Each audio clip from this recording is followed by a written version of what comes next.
여러분 혹시 그 나이를 지금 먹고 있죠? 네. 엊그저께가 청소년 같았고 대학생 같았는데 나이가 먹고 있습니다. 그런 생각합니까? 세월이 지날수록 나이가 들수록 시간이 참 빠르다라고 느끼는 분들 계십니까? 사람마다 그 자신의 속도가 있다고 합니다. 자기 나이 뒤에 킬로미터를 붙이면은 그게 지금 자신의 인생 속도라고 합니다. 앞으로 몇 시간 뒤면 각자의 인생 속도는 어제보다 더 빨라지겠죠. 축하드립니다. 그런데 이런 말도 있죠. 속도보다 중요한 건 방향이다. 우리 모두가 잘 아는 미국 대통령 중에 링컨이라는 분이 이런 말을 남겼습니다. 나는 천천히 걸어가는 사람이다. 그러나 뒤로는 가지는 않는다. 무슨 의미일까요? 목표가 중요하다라는 거고 속도는 줄어들어도 방향은 잃지 말라는 좀 좋은 의미가 담겨 있습니다. 그런데 그렇다고 속도가 의미가 없다는 말일까요? 그건 아닐 겁니다. 천천히 걷는 것도 속도라는 거죠. 방향도 중요하고 속도도 중요하다는 겁니다. 천천히 가든 뛰어가든. 오늘 본문 말씀에서 바울은 이 두 가지를 말하고 있습니다. 방향과 속도. 먼저 우리는 그의 방향이 어디를 향하고 있는지 그리고 어떤 속도로 가고 있는지를 살펴본 다음에 본문엔 나오진 않지만은 말씀을 묵상하다가 방향과 속도만큼 중요한 한 가지가 더 있는 것 같아서 그것을 나누려고 합니다. 우리 말씀 들으면서 주님의 음성을 듣는 그리고 여러분의 삶에 지침이 되는 시간이 되기를 주의 이름으로 축복합니다. 먼저 첫째입니다. 함께 읽어봅시다. 자, 시작. 우리 모두의 방향은 어디인가? 바울이라는 사람은 방향이 분명했던 사람입니다. 그의 방향은 표대였어요. 표대. 오늘 본문에 나오죠. 표대는 결승점 또는 관역의 중심점을 의미합니다. 자, 그렇다면 바울에게 반드시 통과해야 될 그 인생의 결승점, 꼭 관역에 맞춰야 되는 그 관역의 중심점, 그 표대는 무엇이었을까요? 그건 14절에 나옵니다. 14절. 부르심대로 살아가는 것. 부르심대로 살아가는 것. 이게 바울의 표대고 바울의 방향이었다라는 거예요. 그의 그 부르심은 뭘까요? 그렇다면은 바울의 부르심은 뭘까? 사도행전 20장 24절에 이렇게 바울이 남겼죠. 함께 읽어볼까요? 시작. 나의 달려갈 길과 주 예수께 받은 사명 곧 하나님의 은혜의 복음을 증언하는 일을 마치려 하면은 나의 생명조차 조금 더 귀한 것으로 여기지 아니하노라. 아멘. 그는 이렇게 남겼어요. 하나님의 은혜의 복음을 증언하는 것이 내가 달려가는 길이고 내가 통과해야 될 결승점이다라고 말입니다.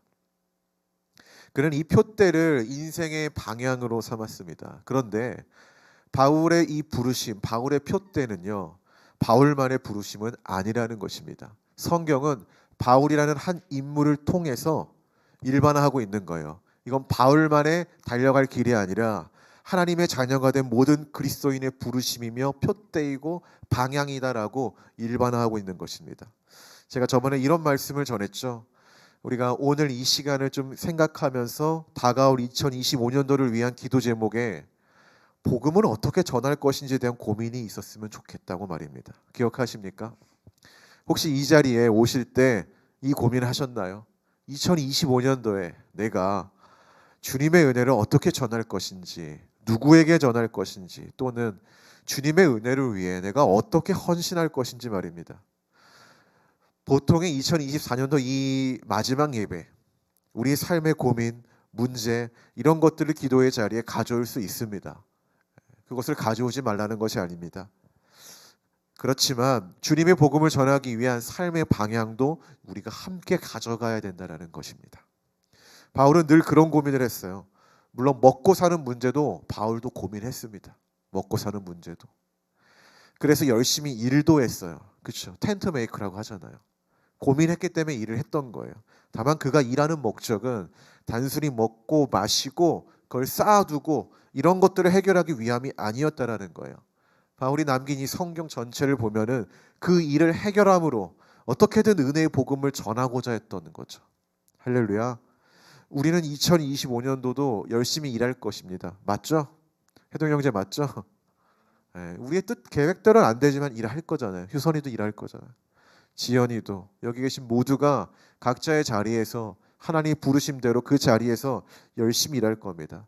근데 일함의 목적이 일로 끝나지 않고 쌓아둠과 먹고 마시는 문제를 넘어서 내가 일하는 이유가 주님의 복음을 전하고 주님의 일에 헌신하기 위함이라는 방향으로 설정하셨으면 좋겠다라는 것입니다. 할렐루야.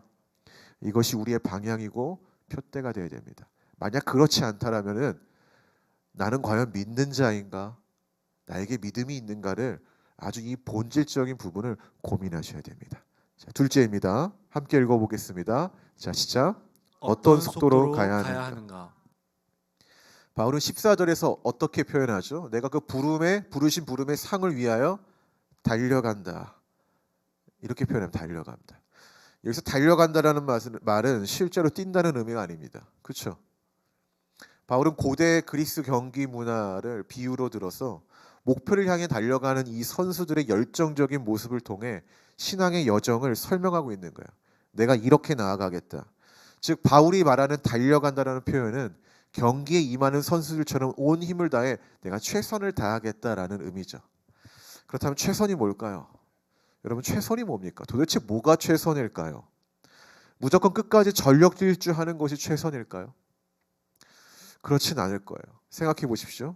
경기마다 선수들의 속도는 다릅니다. 그렇지 않습니까? 우리가 축구를 뛴다고 했을 때 90분 내내 전력 질주하는 선수가 있습니까? 그런 선수는 존재하지 않습니다.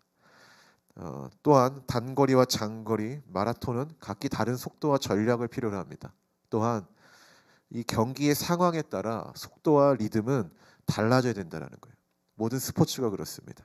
즉 최선이라는 말은 내 몸이 부러질 정도로 열정적으로 나아가라 그런 뜻만 있는 게 아니라 그 이상 주어진 상황에 맞게 전략적으로 나아가라 이 뜻이 있는 겁니다. 우리가 이전에 함께 교회에서 보았던 영화 중에 마라톤 영화가 있었어요. 뭐죠? 1947 보스턴. 이게 실화였죠. 그 내용을 보면은 이런 장면이 나와요. 이 선수들이 경기 전에 코스를 직접 둘러봐요. 그러면서 각 구간의 특징들을 살펴보는 장면이 나와요. 기억하십니까? 우리 지윤 전도사님은 못 봤으면은 기억을 못 할 텐데 내리막길에서는 속도를 무리하게 되면 어디가 다칩니까? 무릎이 다치겠죠. 그렇기 때문에 조심스럽게 달려야 된다라는 어떤 전략을 짭니다. 평지에서는 이 자신들의 페이스에 맞는 빠른 속도로 가야 된다라는 어떤 전략을 또 짜죠. 오르막도 마찬가지입니다. 오르막을 전력 질주하면 어떻게 됩니까? 퍼지겠죠. 그러니까 조금 느리더라도 이 지치지 않도록 페이스 조절을 해야 된다. 자, 이처럼 구간마다 전략을 짜는 모습이 영화에 나온다라는 거예요. 그러나 100m 단거리 경주, 마라톤과 같은 전략으로 임한다라면은 어떨까요? 100m 단거리를 처음부터 끝까지 전력 질주를 해야 되지 않겠습니까? 그게 최고의 전략일 거예요. 이 단거리를 뛰는 사람들에게 어느 누구도 천천히 달리다가 마지막에 빨리 뛰어야지라는 전략을 구사하지 않는다라는 거죠. 쇼트트랙 같은 것만 봐도 알잖아요. 장거리와 단거리의 이 전략이 다르다라는 거죠. 그러니까 최선이라는 말은 그냥 무작정 내가 벽을 향해 뛰어가는 나의 온 힘을 다해 뛰어가는 게 아니라 나에게 주어진 상황에 맞게 전략적으로 나아가는 것. 그게 바로 바울이 지금 달려간다라는 속도의 의미라는 것입니다. 바울은 지금 이런 그리스 고대 문화 경기, 이 경기 문화의 특성을 비유로 들어서 예수의 사명을 감당하기 위해 이 달려간다, 이 최선이라는 속도와 최고의 전략을 가지고 나아가겠다라고 지금 설명하고 있는 거예요. 그럼 실제로 바울이 복음을 전했던 그런 일정을 한번 볼까요? 바울은 주어진 상황에 맞게 은혜의 복음을 전했습니다. 늘 똑같은 방식으로 전하지 않았다라는 거예요. 그 상황에 맞게 그 어떤 그 경기를 해야 되는 그 플레이의 상황에 맞게 움직였다라는 거예요. 자유로운 상황에서 어떻게 했을까요? 여러 도시들을 다니면서 그냥 자유롭게 복음을 전했어요. 우리 미혁 전사님이 그 사도행전 할 때 뭐 아레바고인가요? 그런 광장에서 복음을 담대히 전하고 막 그랬죠. 하지만은 이 바울은 자비랑 선교사였습니다. 때로는 일을 병행하면서 복음을 전할 때도 있었다라는 거예요. 왜? 후원자가 없었으니까.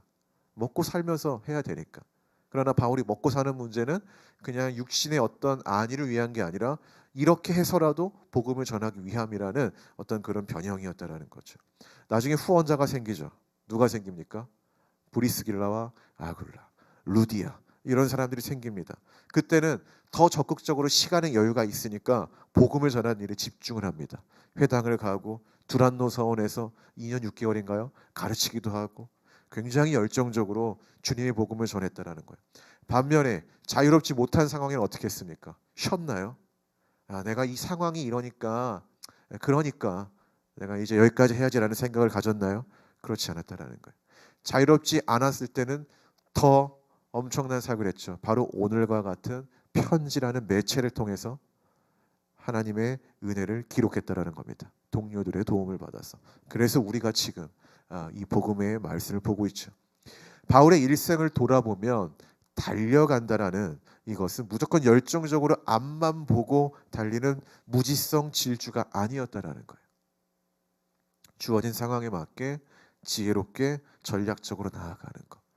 내가 최선을 다해 열정적으로 뛸 수 있을 때는 뛰고 그렇지 않을 때는 잠시 페이스를 조절하면서 가는, 이게 바로 달려간다라는 이 속도의 의미라는 것입니다. 이런 바울의 모습이 우리 교회의 속도가 되길 바라고 여러분들이 2025년도를 살아가는 방식이기를 소망합니다. 어떤 상황이 오더라도 환경을 탓하기보다는 그 환경에 맞는 그것을 넘어, 그러니까 우리가 흔히 교회에서 말하는 그럼에도 불구하고라는 그런 믿음으로 나가길 바랍니다. 상황에 맞게 지혜로운 방식으로 달려가는 이 속도, 이것이 2025년도를 살아가는 우리 모두의 속도가 되길 바랍니다. 오늘 본문을 묵상하면서 이 방향과 속도, 이 두 가지에서 조금 생각을 많이 해봤습니다. 그리고 최선의 속도로 나아가는 것, 옳은 방향을 설정하는 것, 이게 아주 중요하구나 깨달았습니다. 하지만 말씀을 묵상을 하는데 여전히 뭔가 부족하다는 느낌이 이렇게 들더라고요. 기도하고 묵상을 하는데 그게 뭘까라고 좀 고민해봤는데 그 이유는 이거였습니다. 우리가 옳은 방향을 설정하고 최선을 다해 전략적으로 나아간다고 해도 이걸 우리가 잘 알지만은 우리는 종종 탈진이라는 것을 하기 때문입니다. 그렇지 않습니까? 우리가 좋은 방향을 다 설정해요. 그리스도인이라면은. 누가 이번 연도는 악을 위해 내가 살겠습니다, 이런 그리스도인이 어디 있나요? 다 우리가 좋은 방향을 설정해요. 그리고 우리는 열심히 하려고 해요. 기본적으로 예수를 믿는 사람들은 성실해야 되고 열심히 살려고 하는 그런 기초적인 베이스가 있다라는 거예요. 근데 안타까운 거는 그런 인생을 살려고 할 때마다 우리의 삶에 탈진이라는 게 온다라는 거죠. 그러니까 권투에서는 그러기라고 하죠. 그러기. 이게 기도할 힘이 없을 때가 오고 때론 예배드릴 힘이 없을 때도 온다라는 거예요. 그럼 도대체 이 방향과 속도, 근데 왜 그 이후 우리 오는 탈진, 그렇다면 뭐 하나 더 중요한 게 있어야 되지 않을까?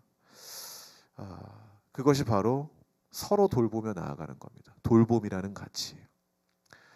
저의 묵상은 아니고 AI의 묵상입니다. 이게 잘 안 풀리니까 한번 물어봤어요. 저희가 이제 저희 사역자들이 쓰고 있는 그 챗 GPT 안에 뭐죠? 이름이 뭐죠? 그게 충성된 성경 보시라고 있어요. 이게 주석 성경 여러 권을 거기다 딥러닝을 시켜가지고 학습을 시켜서 성경적인 질문을 하면은 성경적인 답변이 와요. 4단계로. 헬라 원어적, 그리고 뭐라고 나오죠? 기독론적 나오고 현대적 적용 나오고 뭐가 나와요. 근데 거기서 이제 제가 이제 얘기를 해보니까 AI님이 이러더라고요. 돌봄이 필요하다. 돌봄이. 근데 그 단어를 딱 봤는데 너무 이렇게 딱 와닿는 거죠. 그렇지. 우리에게는 돌봄이 필요하지.